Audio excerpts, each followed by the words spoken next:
నమస్కారం అందరికీ.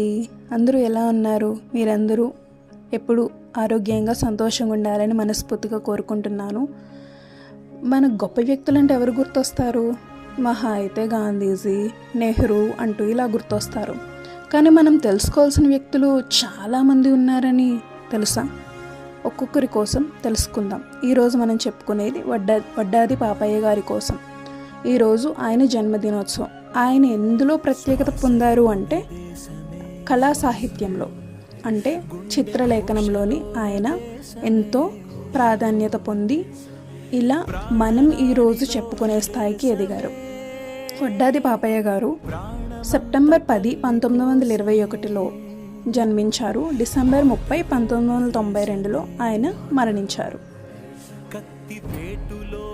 ఆయన చిత్రలేఖనం ద్వారా మనకి ఎన్నో తెలియజేశారు.